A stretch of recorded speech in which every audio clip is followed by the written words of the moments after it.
19 رمضان کی صبح کوفہ کی مسجد کائنات کے سب سے بڑے نمازی نے سجدے میں سر رکھ کے ایک جملہ کہا جو آج بھی ہواؤں میں معلق ہے۔ علی نے ظاہری طور پہ دنیا چھوڑتے ہوئے ایک جملہ کہا، فزتو برب الکعبہ، رب کعبہ کی قسم علی کامیاب ہو گیا۔ علی جملہ کہہ کے اپنے قیامت تک کے دشمن کو شکست دے گئے کہ قاتل قتل کر کے بھی ناکام ہو گیا، علی سجدہ کر کے بھی کامیاب ہو گیا۔ مالک حسین ان ہاتھوں کو سلام۔ قاتل کی کوشش تھی کہ علی مٹ جائے، قاتل کی خواہش تھی علی مسلح سے مٹ جائے۔ اب مجھے نہیں پتا کہ کتنے ذہنی طور پہ یہ مطمئن ہو کے بیٹھ چکے ہو کہ مجلس شروع ہو چکی ہے اور میں نے ممبر کے مسلح سے مودت کی اذان کی پہلی سطر کہہ دی ہے۔ جس نمازی کو پتا ہے کہ عشق کی نیت میں بھی دائیں بائیں دیکھنے سے نماز ٹوٹ جاتی ہے، وہ اپنا دائیں بائیں نہیں دیکھے گا، اپنے رخ کو مودت کے قبلہ کی جانب رکھے گا۔ قاتل چاہتا تھا کہ علی مٹ جائے، قاتل کی خواہش تھی کہ علی ہمیشہ کے لیے مٹ جائے۔ قاتل نے حملہ بھی اس وقت کیا جب علی مسلح پہ تھا، علی کے دشمن کی کوشش تھی کہ علی عبادت سے چلا جائے۔ ان ہاتھوں کو سلامت رکھے بادشاہ حسین، ان ہاتھوں کو کبھی کسی کا محتاج نہ کرے۔ میں نے جملہ کہا، علی کے دشمن کی خواہش تھی کہ میں عبادت پہ علی پہ وار کروں گا، علی عبادت سے نکل جائے گا، وار میرا ایسا ہوگا عبادت ادھر ہو جائے گی، علی ادھر ہو جائے گا۔ قاتل علی کو عبادت سے نکالنے آیا تھا، علی نے مسلح پہ روک کے بتا دیا علی نمازی کا نام نہیں، علی نماز کا نام۔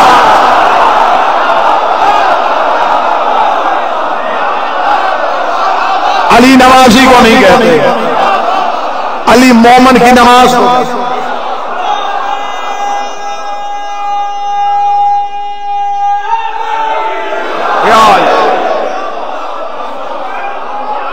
سارے بولو، آخر تک بولو، مل کے ہاتھ اٹھا کے حیدری۔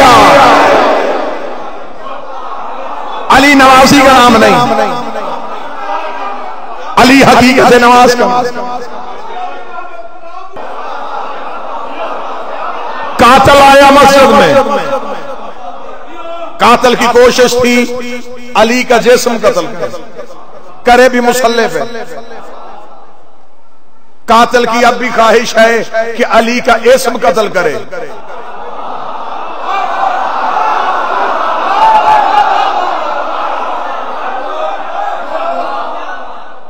کسی بھی مرضی کے شریعت جانے والے کے سر پہ قرآن رکھ کے پوچھنا، کائنات کا کوئی بھی نمازی ہو، وہ دو چیزیں نماز میں نہیں کر سکتا۔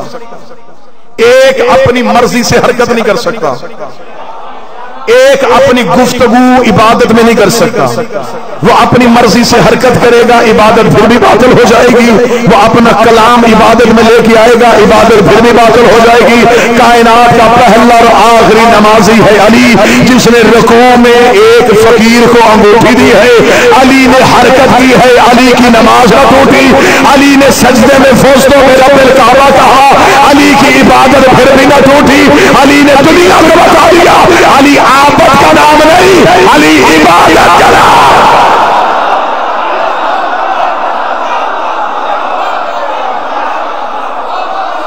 رکوع میں تھے علی، جب فقیر نے آ کے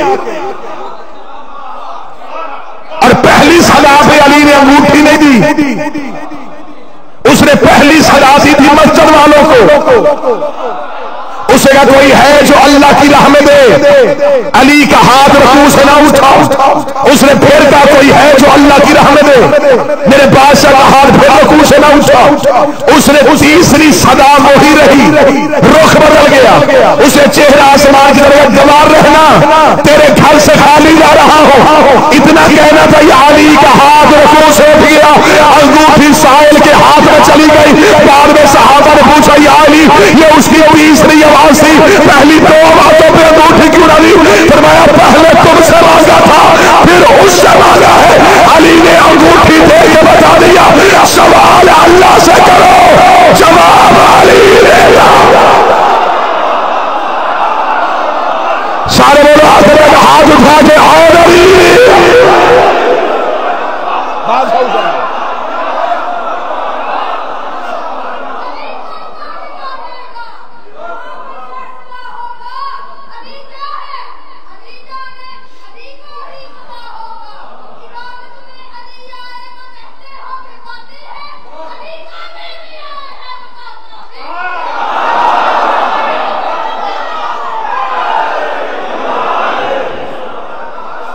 بسم اللہ بادشاہ حسین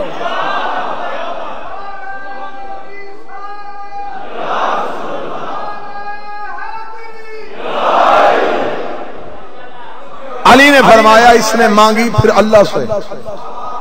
علی نے قیامت تک ہر مانگنے والے کو دستور دے دیا تم مانگو گے اللہ سے, جس ہاتھ سے دے گا اسے علی کہتے ہیں. تم نے 2019 میں ہم پہ الزام لگا دیا کہ ہم اللہ کے علاوہ کسی کو رازق مانتے ہیں, مانگتے ہم اللہ سے ہیں, جس ہاتھ سے دیتا ہے اسے علی کہتے ہیں. رازق اللہ ہے, خالق اللہ ہے, تقسیم یہ کرتے ہیں, مدبر ان کی ذات ہے. اور مولا امیر المومنین نے وہ انگوٹھی سائل کے ہاتھ میں رکھ دی, سائل کے ہاتھ میں چلی گئی, نماز نہیں ٹوٹی, آیت آ گئی.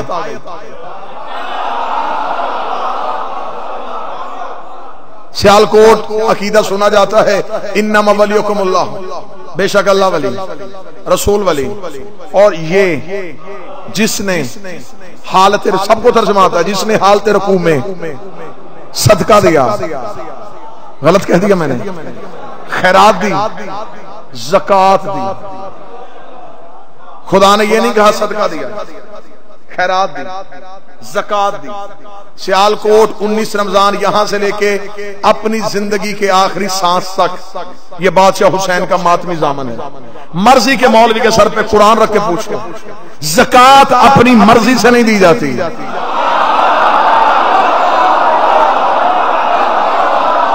کو بیٹھا ہوا ہے بندہ شریعت جانے والا, زکات میں کسی کی مرضی نہیں چلتی. نا نا نا, یہ ہے ہی نہیں کہ بندہ کہ میرا جی چاہتا ہے کہ اس سال میں اتنی زکات دے دوں. نہیں, زکات میں مرضی ہے ہی نہیں, زکات میں نصاب ہے.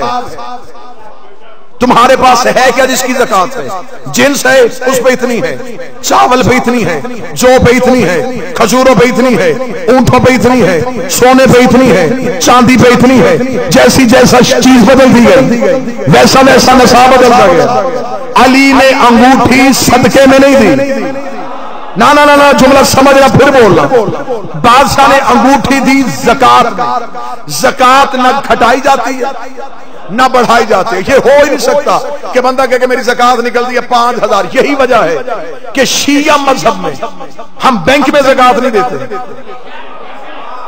اس لیے کہ ہم جانتے ہیں کہ زکات کا مصرف کون ہے, زکات دینی کیسے ہے.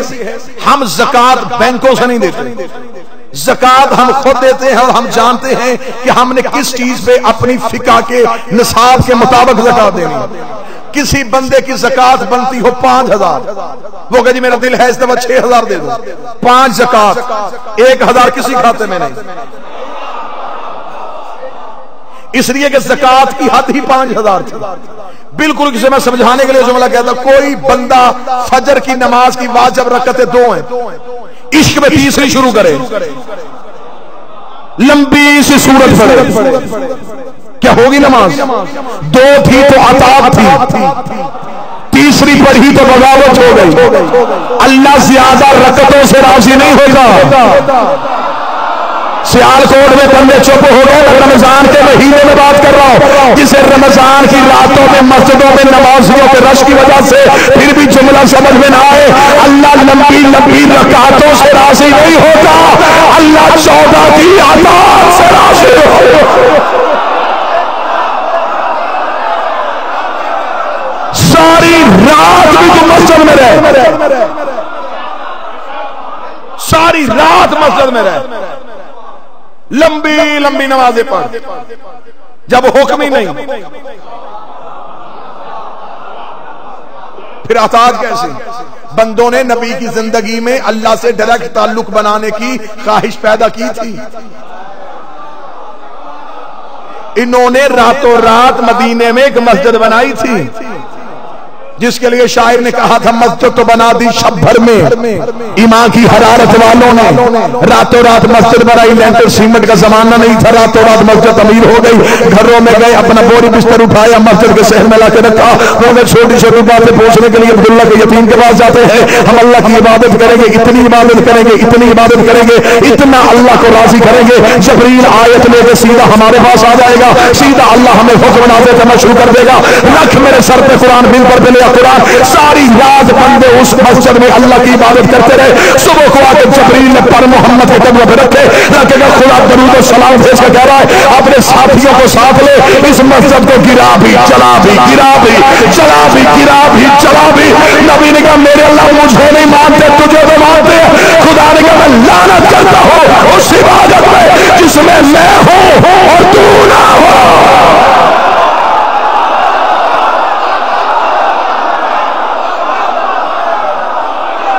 مجھے نہیں چاہیے وہ نمازی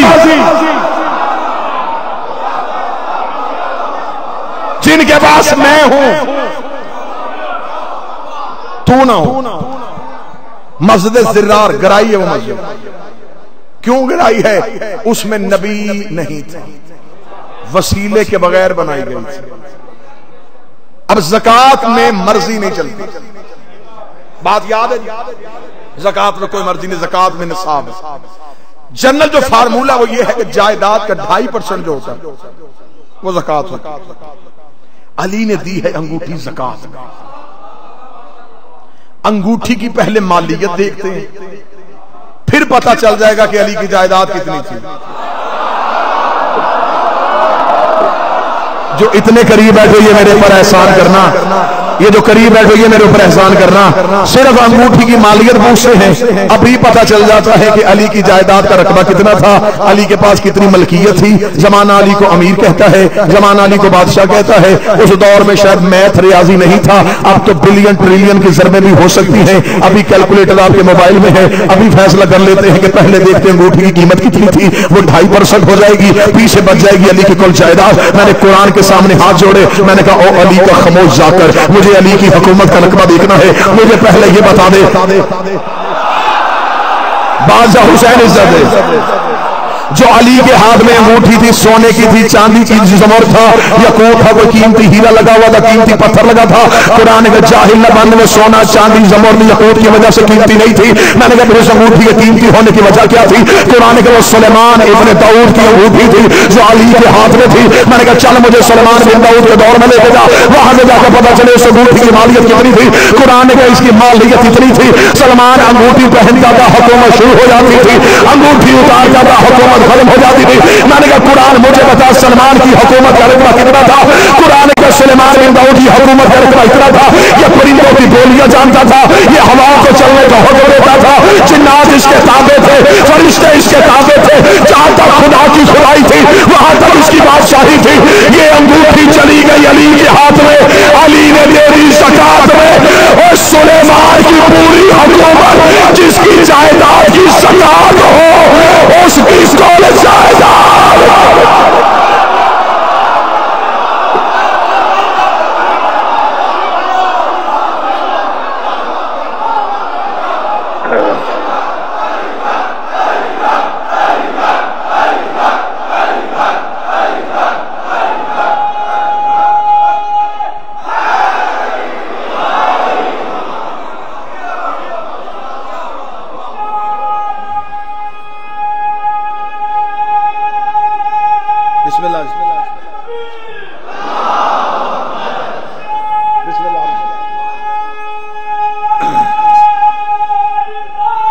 یا رسول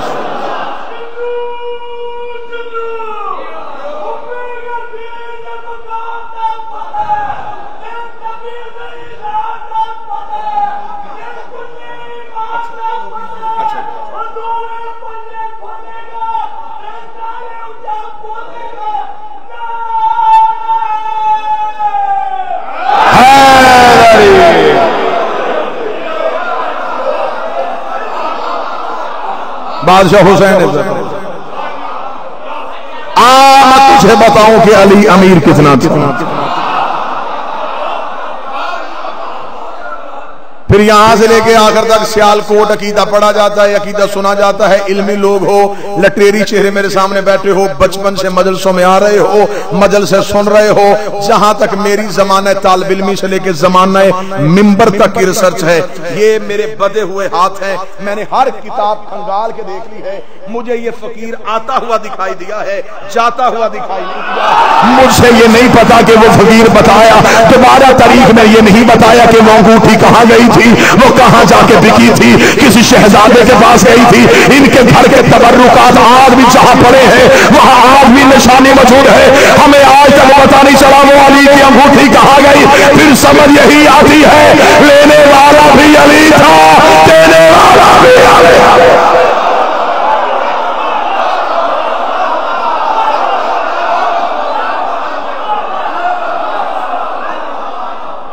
کتنا قسمت والا تھا وہ جس کی آواز علی نے مصلی پہ سن لی۔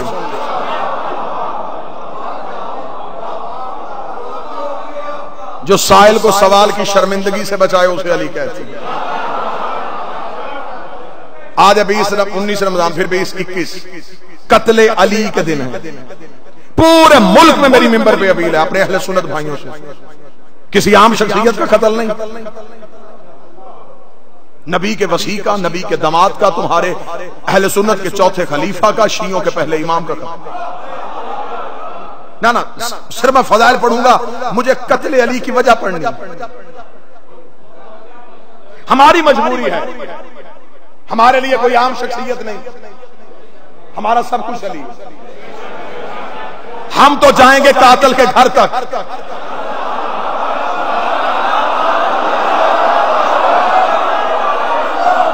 بالکل تاریخ میں ظلم ہوا، قتل حسین کا پیش یزید کر دیا، یہ نہیں پتا کہ پیچھے سازش کہاں سے تھی، بالکل قتل علی پہ بھی یہی ہوا، عبد الرحمن ابن ملجم یہ قاتل ہے، کرائے کے قاتل بھیج کے قتل کروانا ہندا کے بیٹوں کی پرانی عادت ہے۔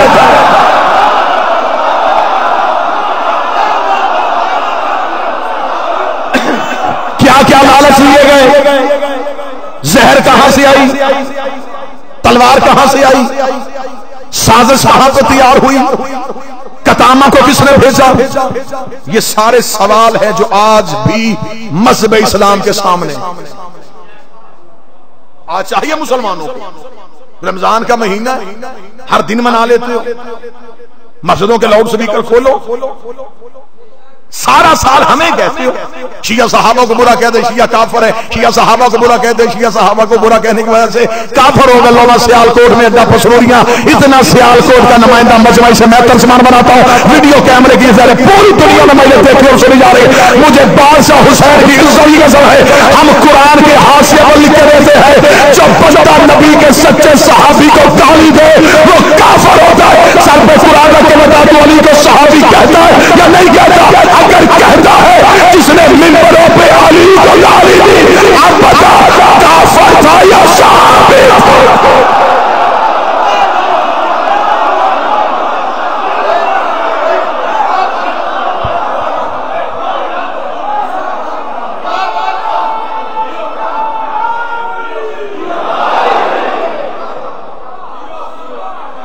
ہم نہیں کہتے کہ تم شیعہ ہو جاؤ، تم علی کے قتل کی مذمت تو کرو، مذمت کرو تم، بلکہ میں بہت دور نہ جاؤں، یہ پچھلے چند مہینوں کی بات، نیوزی لینڈ کی مسجد میں نمازیوں پہ فائرنگ ہوئی، 40 کے قریب نمازی شہید ہوئے، پوری دنیا نے ان کے حق میں آواز اٹھائی، مسلمان کوئی تھا یا نہیں تھا، ان کا ظلم ہوا جی، مسجد میں قتل ہوئے ہیں۔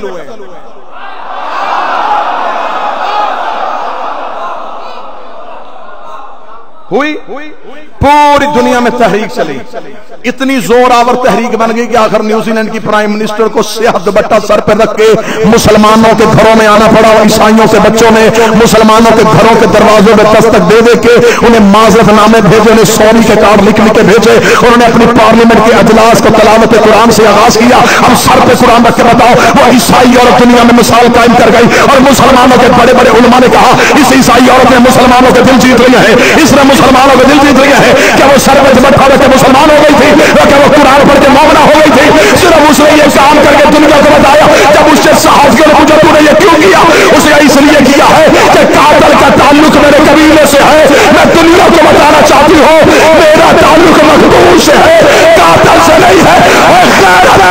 رمضان کے مہینے میں مسجد کا لاؤڈ اسپیکر کھول اور بتا جو کوفے میں قتل ہوا ہے تیرا تعلق قاتل کے ساتھ ہے یا مقتول کے ساتھ؟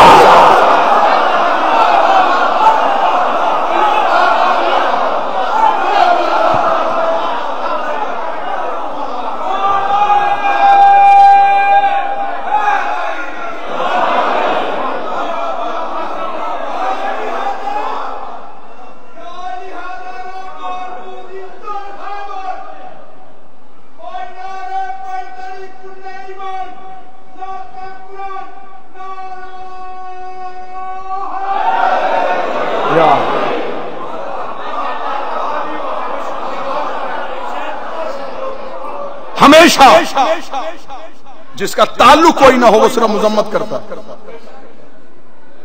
جس کا تعلق ہو نا اس کا ناحق مارا جائے اسے چین نہیں آتا۔ وہ کہتا تب تک سکون نہیں پاؤں گا جب تک قاتل انتقام کو نہ پہنچے۔ تمہاری مسجدوں کی خاموشی صرف مذمت، ہمیں بے چینی ہے۔ ہمارے پیر کا قتل، ہمارے رہبر کا قتل، ہمارے امام کا قتل، ہم نے لگانی ہے کھوج، چاہے ہمیں سر دینا پڑے۔ کم از کم نسلوں کے سامنے ہم تو شرمندہ نہ ہوں، صرف اکٹھے ہو کے ہم علی کا کردار پڑھیں، دو حسینے پہ مارے اور گھروں کو چلے جائیں۔ جرت پیدا کرو، علی کے لیے گھروں سے نکلنا سیکھو۔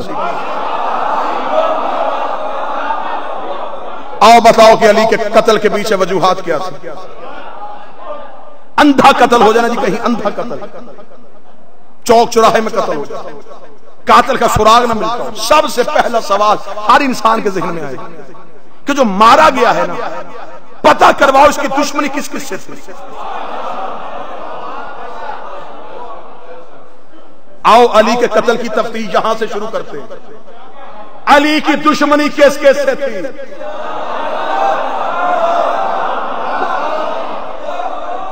مجلس میں پڑھ چکا، نعرے میں لگوا چکا، داد میں لے چکا، جو ایک خطیب کی بھوک ہوتی ہے وہ میری پوری ہو گئی۔ اب دینا میں نے صرف پیغام، دشمنی کس کس سے؟ اگلا سوال فوراً، یہ بات اگر میں حق بجانب کہوں تو آپ بولیں گے۔ ہر ایک انسان کے ذہن میں سوال یہ آتا ہے کہ قتل ہونے سے پہلے اس کی آخری لڑائی کس سے ہوئی تھی؟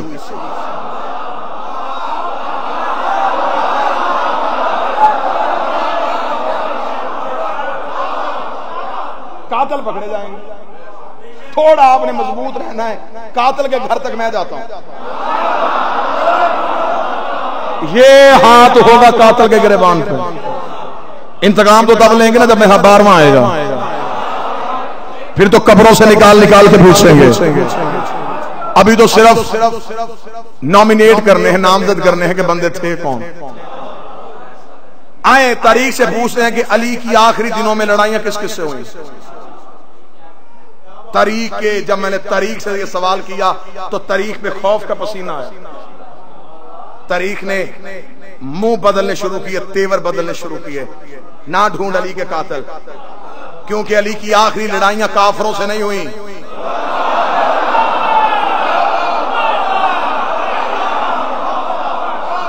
میں نے کہا تاریخ میرا کچھ جاتا ہے جائے، میں سر دے دوں گا، میں لہو کا قطرہ دے دوں گا، مجھے اپنے مرشد کا قاتل چاہیے، مجھے بتا علی کی آخری دنوں میں لڑائیاں کیسے ہوئی تھی۔ تاریخ نہ کہ پھر اگر تو نے میرے کلیجے میں ہاتھ ڈال لیا تو پھر سن، علی کی آخری جنگ یا صفین میں ہوئی تھی یا جمل میں ہوئی تھی۔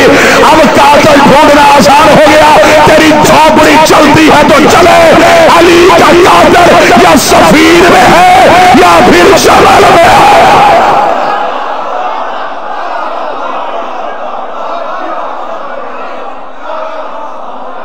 اب بتاؤ سفیر کس کے ساتھ تھی؟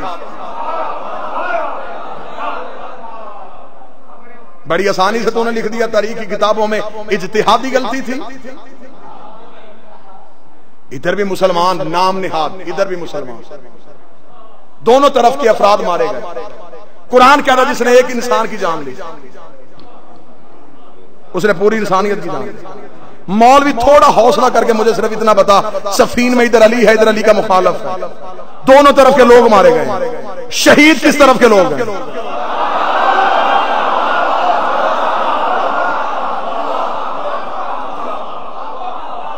یا پھر مورخ جہالت پیدا کرے وہ کہے کہ جو علی نے مارے تھے وہ ناحق مارے تھے۔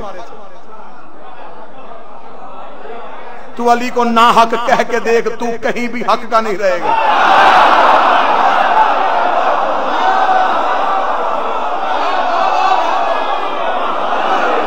میں نبی کی حدیث یوں زناٹے دار تماچا سمجھ کے تیرے منہ پہ ماروں گا، جس میں نبی نے کہا حق مع علی وعلی مع الحق، حق علی کے ساتھ ہے، علی حق کے ساتھ ہے۔ میرے اللہ حق کو ادھر پھیر دے جدھر میرا علی پھر جائے۔ نبی نے یہ نہیں کہا تھا کہ علی کو ادھر پھیر دے جدھر حق پھر جائے، نبی نے کہا حق ادھر پھیرنا جدھر علی پھر جائے، حق ادھر پھیرنا اگر علی پھر جائے۔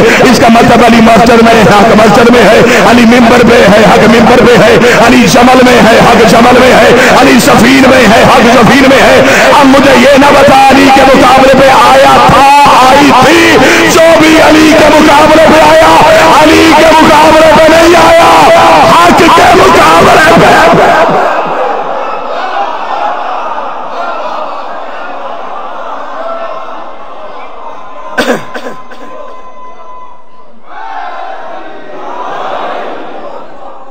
حق کے مقابلے میں جو آئے، جب آئے، جہاں سے سفین میں یوں ہزاروں، اور علی کے مقابلے پہ حالت کیا ہوتی ہے جب علی کے سامنے انشاءاللہ 24 جون 4 گھنٹہ اگر سیالکوٹ کینٹ آپ کے سامنے بشرط زندگی و صحت ساتھ سے امام زمان کی کچہری سے موصول ہوئی تو آپ کے سامنے ڈیوٹی ہوگی۔ علی کے سامنے جو سفین میں کھڑے تھے، مالک امیر المومنین نے مالک استرزے کا مالک ان پہ حملہ کر کے، مالک علی کا کمانڈر تھا، اتنا بہادر تھا، دراز کا تھا۔ جناب مالک سرکار گھوڑے پہ بیٹھتے تو پاؤں زمین پہ لگتے،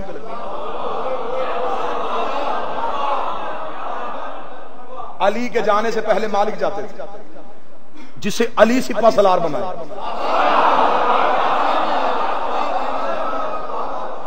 جب یہ اس کی شام میں فرعون شام کی حکومت تھی نا، تو اس وقت یہ بار بار مولا علی کو خطوں کے ذریعے دھمکیاں دیتا تھا، خطوط لکھتا تھا، بار بار خط لکھتا تھا۔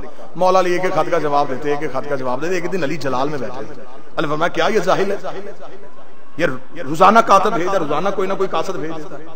مولا علی نے اپنے نوکر کو بلایا، نام تھا اس کا ترما بن عدی۔ علی نے فرمایا ترما وہ بار بار وہ شام سے خط لکھ رہا ہے اور بار بار مجھے جواب دینا پڑتا ہے، تو میرا خط لے کے جائے گا؟ ترما نے کہا بادشاہ خط دے، آج کے بعد خط نہیں لکھے گا۔ اوے علی کے نوکروں تیری چوٹی پہ جوانیاں مارو، اور میرے بادشاہ کا کلمہ پڑھنے والوں، میرا مالک تو خط دے، میں اسے جواب کے قابل چھوڑوں گا نہیں۔ جناب ترما، کیونکہ میں نے جناب مالک کی مثال دی تھی، دراز قد کہا تو میرے ذہن میں جناب ترما آ گیا۔ جناب ترما بھی بڑے دراز قد تھے، ترما بن عدی بن حاتم تائی، یہ ان کا شہر ہے۔ جناب ترما نے امامے میں علی کا خط رکھا، گھوڑا دوڑایا شام۔ جب شام پہنچے تو شام کے باہر ایک باغ تھا، باغ کی چھوٹی چھوٹی دیوار تھی، باغ کے اندر جو ہے یہ فرعون شام کے چند چغل خور سپاہی، یہ اپنی گپوں میں مصروف تھے۔ انہوں نے دیکھا کہ دیوار سے اوپر کسی کا سر نظر آ رہا، انہوں نے ایسے دیکھا، انہوں نے کہا یہ کون ہے، کہاں سے آیا ہے؟ ایک نے دیوار پہ رکھے گا سر، کون ہے تو؟ اس نے کہا انا برید علی بن ابی طالب۔ ابو طالب کے بیٹے علی کا قاصد ہوں. وہ فوراً دیوار سے نیچے آیا. اس کا قاصد آیا علی کا, دربار پہ جا رہا ہے. اسے کو مذاق کرے, اسے کو تانا دے. ایک شرارتی دیوار پہ آیا. اسے کہا حال میں نندا کے خبر سبا, کیا تو آسمان کی خبریں لاتا ہے؟ اس کے لمبے قد کو مثال دی, لمبے قد کو مذاق کیا کہ کیا تیرے پاس آسمان کی خبریں ہیں؟ یہ کہنے کے بعد باقی مسکرائے. ترما نے اپنا گھوڑا بالکل دیوار کے قریب کیا, کہیں گے ہاں میرے پاس آسمان کی خبریں ہیں. آسمان پہ موت ہے, موت پہ امر ہے, اول الامر علی ہے, میں اس کی طرف سے آیا ہوں.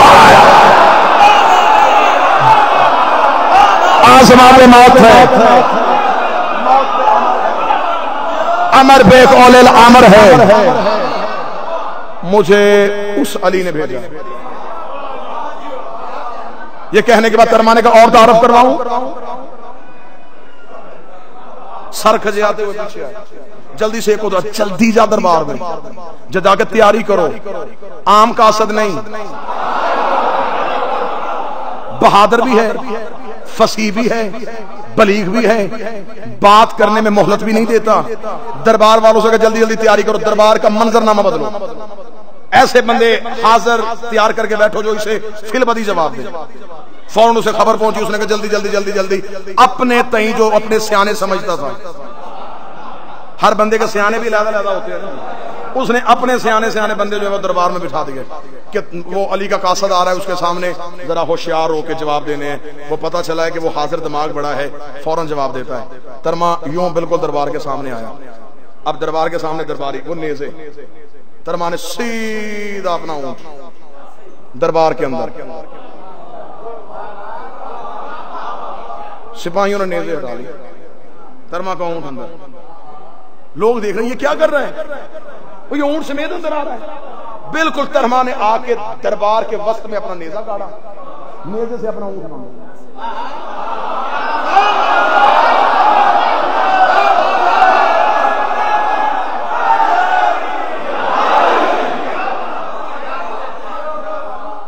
دربار کے بالکل, یہ تاریخ ہے, یہ ہسٹری ہے, یہ جوک نہیں, ہسٹری. دربار کے وسط میں آ کے بالکل نیزے کے ساتھ اپنا اونٹ باندھ کے. توجہ میری طرف رکھیے ایک لمحے کے لیے. جناب ترما نے اس کی طرف دیکھا. اب وہ تخت پہ ذل الہی, بادشاہ, پروٹوکول, نہ کوئی سلام نہ کچھ. ترما تو علی کو روز خط لکھتا ہے.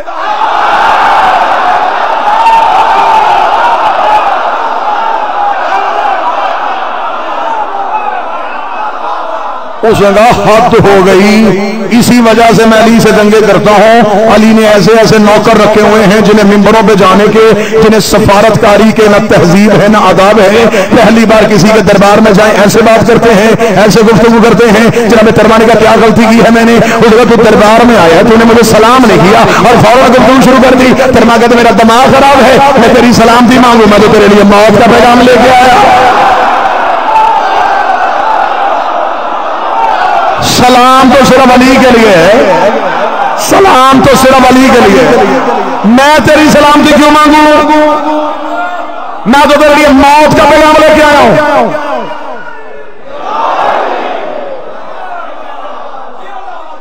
ترما کی خود اعتمادی,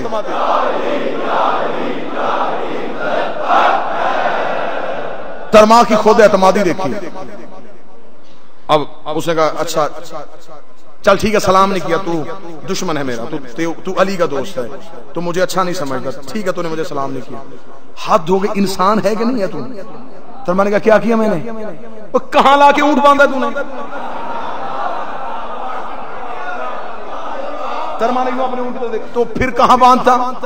دربار کے باہر باقاعدہ جگہ بنی ہوئی ہے, وہاں سواریوں کو کھڑا کرتے ہیں, اجازت لے کے دربار میں آتے ہیں. میں خود اجازت لی, لا کے اونٹ میرے دربار کے وسط میں باندھ دیا.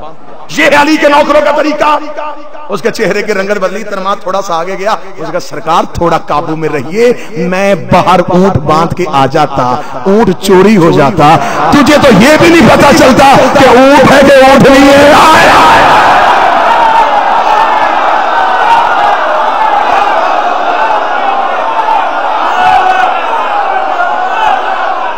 تجھے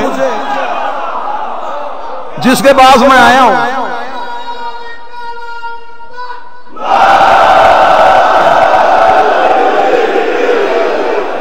جس کے پاس میں آیا ہوں تیرے بارے میں تو ہمیں خبر وہاں پہنچ گئی ہے کہ تجھے تو دن کی روشنی میں فیصلہ کرتے ہوئے پتہ نہیں چلتا.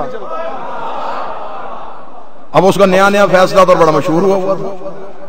اب اس نے فوراً کہا, اس نے کہا اچھا چل چھوڑ ساری بات, کام بتا کس کام آیا. خط لے کے آیا ہوں علی دے. بسم اللہ الرحمن الرحیم.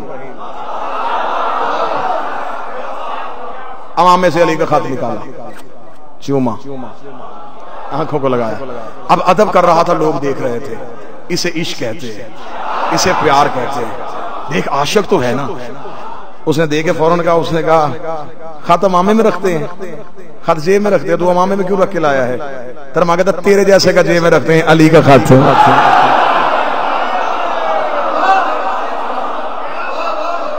اگلا جملہ میری پوری تقریر کروان جناب ترما کے جملے پہ. جناب ترما کہتے میری مجبوری ہے, میرے پاس سر سے اونچی جگہ کوئی نہیں تھی. آیا سر سے اونچی جگہ کوئی نہیں, میرا ہاتھ پہنچتا میں عرش پہ رکھتا, تیرے دربار میں آ کے عرش سے اٹھاتا. میرے پاس سب سے اونچی جگہ سر تھی, میں علی کا خط سر پہ رکھتا. اس کا میرے کاتب کو خط دے. اس نے علی کا خط پڑھا. بادشاہ حسین عزت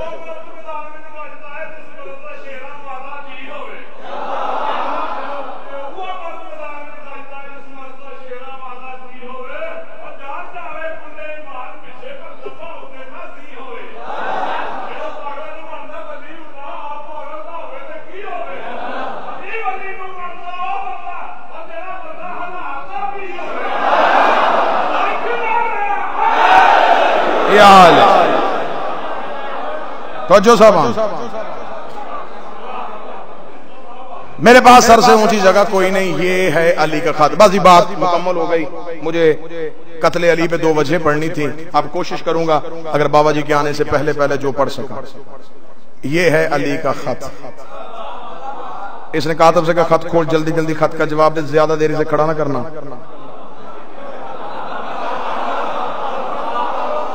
جتنی دیر کھڑا رہے گا سوائے ہماری ذلالت کے کچھ نہیں کرے گا.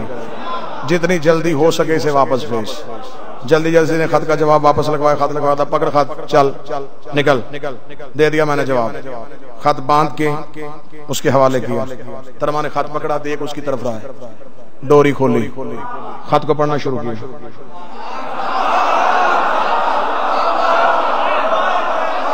اس نے تخت پہ بیٹھ کے دیکھے گا. اس نے کہا مجھے سمجھ نہیں آتی, علی نے ذہین بندہ بھیجا ہے یا پگلا بھیجا ہے.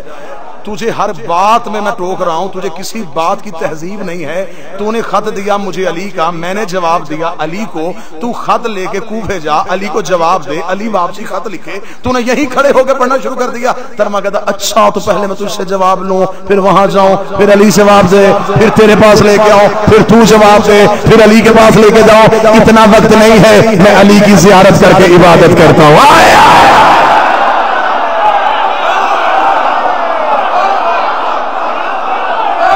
میں علی کا چہرہ دیکھ کے عبادت کرتا ہوں, میں علی کی زیارت والی عبادت سے محروم رہوں.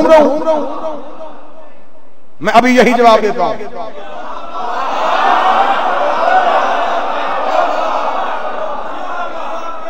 اس نے خط میں جو جواب لکھا تھا تاریخ میں آج بھی, اس نے اسے پہلی سطر لکھی تھی. اس نے کہا علی مجھ سے یہ سوچ کے لڑنے کے لیے آنا, میرے پاس فوج رائی کے دانوں سے زیادہ ہے. رائی کے دانوں سے زیادہ میرے پاس کثرت ہے فوج کی. اپنے تھوڑے گنے چنے بندے لے کے میرے مقابلے پہ نہ آنا. یہ اس کی پہلی سطر تھی. ترما نے وہیں پہ خط پکڑا, پھاڑ کے یوں اس کے قدموں پھینکا. کہنے لگا اتنے بےہودہ جواب دے رہا ہے علی کو, تجھے بات کرنے کی تہذیب نہیں ہے, تو مالک سے بات کر رہا ہے. ایسے مالک سے بات کرتے ہیں. کیا لکھا تو نے, تیرے پاس رائی کے دانوں کے برابر فوج ہے, تجھے نہیں پتا علی کے پاس مالک جیسا مرغ ہے, تیرے دانے چون چون کے کھا جائے.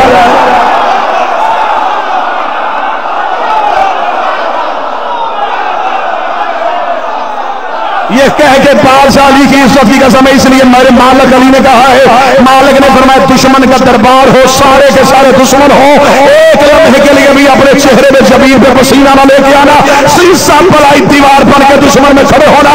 علی کہتے اگلے لمحے میں ہم تمہاری زبان بنیں گے, ہم تمہاری گفتار بنیں گے. تمہارے دشمن کے دربار میں کھڑے ہوگا, تو نے علی کو چالش کیا ہے, میں اکیلا آیا ہوں, تیار.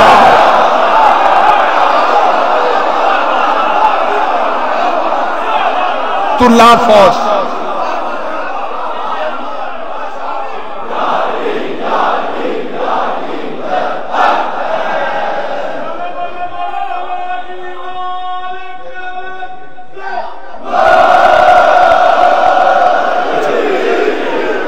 انیس جون بروز بدھ 15 شوال اسی امام بارگاہ میں آپ کے سامنے انشاءاللہ.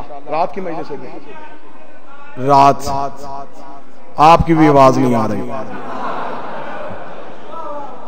بادشاہ حسین یا علی جی میں نے اعلان کیا 19 جون اس امام بارگاہ میں انشاءاللہ رات آپ کے سامنے حاضری ہوگی. اب یہ ہے علی کے نوکروں کی ذہانت. اب بہت لمبا واقعہ، مجھے یہیں پہ اگلی ایک سطر پڑھ دیتا ہوں. جب ترما نے جواب در جواب دیا نا، تو پھر اس نے ترما کے جانے کے بعد اپنے لوگوں سے کہا تھا کاش میرے پاس علی کے نوکروں جیسا ایک ہوتا.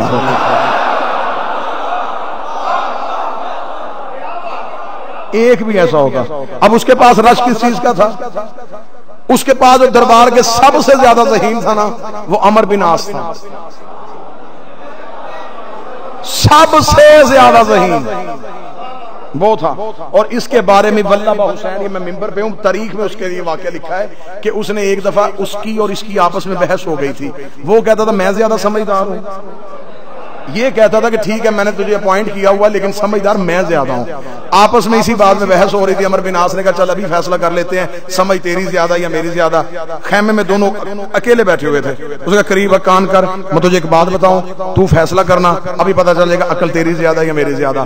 اس نے اپنا کان قریب کیا. اس نے کہا تجھ سے بیوقوف بھی کون ہوگا، خیمے میں تیرے میرے علاوہ کوئی ہے ہی نہیں، تو کان میرے قریب کر. جن کی ذہانت کے فیصلے یہ ہو رہے ہوں. اب بتاؤ کہ علی کی کن جاہلوں سے لڑائی تھی، اور ادھر یہ جہالت کے مرکز، ادھر علی کے پاس کون؟ حذیفہ، عمار یاسر، بوسر و کمبر. علی. اب میں نے ان کی باتیں بتائیں کہ قاتلوں کے پاس کیا تھا، نوکروں کے پاس کیا ہے. نوکروں کی صرف ایک جھلک سناؤں گا، یوں عقیدے جگر چیر کے اس کو جا کے چھوئیں گے. ایک دن جناب سلمان بستی کے باہر بیٹھ کے انگلی کے اشارے سے کہہ رہے واللیل ادبر والنہار اقبل، رات آ گیا دن پیچھے ہو.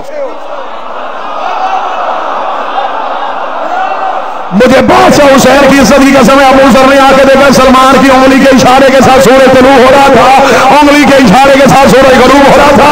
ابو ذر نے قدموں پہ ہاتھ رکھا، سلمان یہ کون سا انوکھا کھیل کھیل رہا ہے؟ سلمان کہتا آج قرآن پڑھ رہا تھا، اللہ قرآن میں کہتا ہے پاک ہے وہ ذات جو راز سے دل کو نکالتی ہے، دیکھ رہا تھا کیسے نکالتی ہے.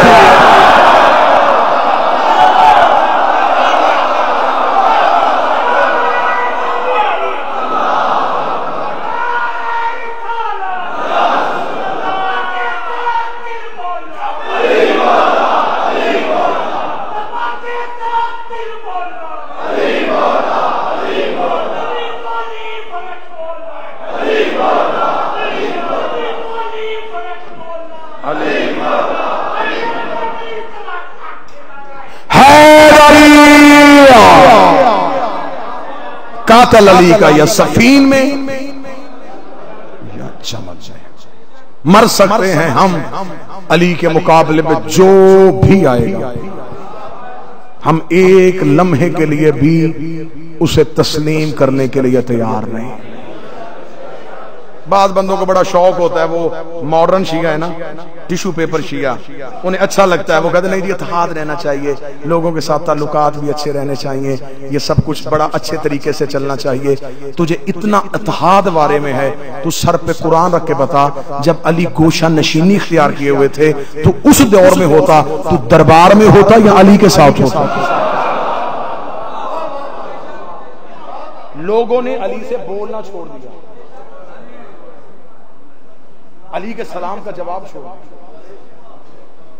ہمارا بادشاہ اپنی ولایت کی وجہ سے دنیا سے علیحدہ ہو کے بیٹھ گیا، اور ہمیں دنیا سے تعلق رکھنے کا شوق ہے. ہم چاہتے ہیں کہ ہمارا اتحاد فضا اچھی رہنی چاہیے. علی کو ماننا ہے اور پھر تنہائیوں کے لیے رہو۔ مبلغ اعظم مولانا اسماعیل نے مناظرے میں شیعہ کیا تھا قاضی سعید الرحمان کو، پھر وہ خود بھی مناظر ہو گئے تھے۔ قاضی سعید الرحمان سے ایک مناظرے میں مخالف مولوی نے کہا تھا، قاضی سعید الرحمان میں تجھ پہ سوال کرنے لگا ہوں، فرض کر تو شیعہ نہیں، میں سوال کرتا ہوں۔ اس نے کہا بکواس بند کر، اسی فرض میں مر جاؤں جہنم میں چلا جاؤں۔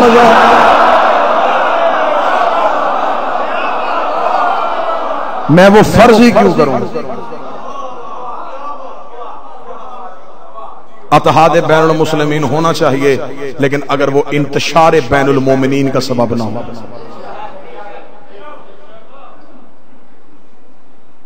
ہم اتحاد کریں گے لیکن علی کے نام، تو علی کا بن، میں تیری جوتی کو اپنے سر پہ رکھوں، میں تیرے پاؤں کے تلوے کو چاٹوں، تو علی کا بن۔ اور اگر تو علی کے دشمن سے بھی تعلقات رکھے، پھر سر پہ قرآن رکھ کے بتا پتھر کیوں کھائے تھے علی کی بیٹی؟